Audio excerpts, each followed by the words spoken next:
Maintenant, parlons d'un scandale sexuel qui s'est passé dans la police de Louisville. La police de Louisville, qui est la police responsable de l'assassinat de Breonna Taylor, un assassinat qui a fait beaucoup de bruit aux États-Unis, puisque c'est une personne noire en plus qui a été tuée par la police, comme il y a beaucoup de meurtres aux États-Unis de personnes injustifiées de personnes noires. Cette police avait un mandat qui leur permettait d'entrer sans frapper et sans avertir que c'était la police qui rentrait. De par le fait qu'ils sont du coup rentrés sans frapper et sans avertir que c'était la police, les personnes à l'intérieur qui étaient Breonna Taylor et son petit ami ont cru à un cambriolage ou à une intrusion par des gens suspects. Et comme c'est légal aux États-Unis, le petit ami a pris son arme et a commencé à tirer.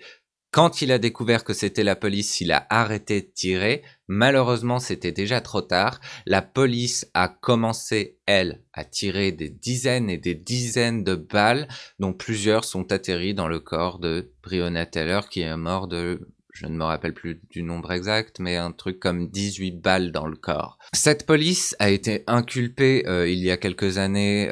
deux officiers de police et un troisième un peu plus récemment ont été inculpés d'abus sexuels sur mineurs au travers d'un programme d'apprentissage pour de jeunes éventuels recrues pour la police.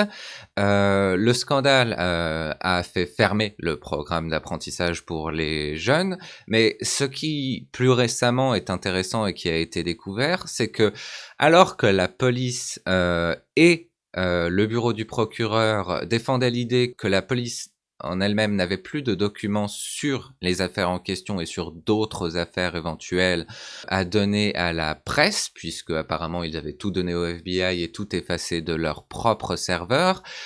Il a été découvert récemment que, en fait, ils avaient encore des centaines de milliers de ces documents et refusaient simplement de les donner à la presse, comme la loi pourtant les oblige à donner à la presse. Ils font l'argument que de toute façon, s'ils veulent les documents, si la presse veut les documents, ils n'ont qu'à demander au FBI, mais la loi, encore une fois, aux États-Unis, dit bien que la presse n'a pas à passer par le FBI pour demander ces documents, et elle a le droit elle a le droit et si elle le demande, le droit de demander, et si elle le demande, la police a l'obligation de donner ces documents. Après qu'on leur ait demandé plusieurs fois de relâcher ces documents, le maire, le bureau du procureur ont aidé la police à détruire l'entièreté de ces documents qui détenaient des preuves, même si aujourd'hui il y a quand même suffisamment de preuves en dehors de ces documents, contre 3 officiers de police qui ont commis des abus sexuels sur mineurs, et des preuves possiblement du coup contre plus d'officiers de police qui ont commis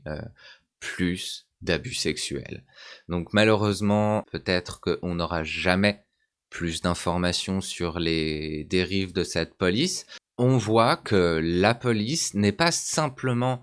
remplie de certaines mauvaises personnes qui font mal leur boulot, qui sont mauvaises, qui se mettent à tapasser, qui font des abus sexuels. Le problème est systémique. Le problème est que non seulement la police se protège elle-même en utilisant tout le pouvoir qu'on lui donne, mais en plus de ça, les instances de justice proches de ces policiers et les instances politiques proches de ces policiers protègent cette police contre toute éventuelle inculpation, contre toute éventuelle conséquence aux crimes qu'ils commettent.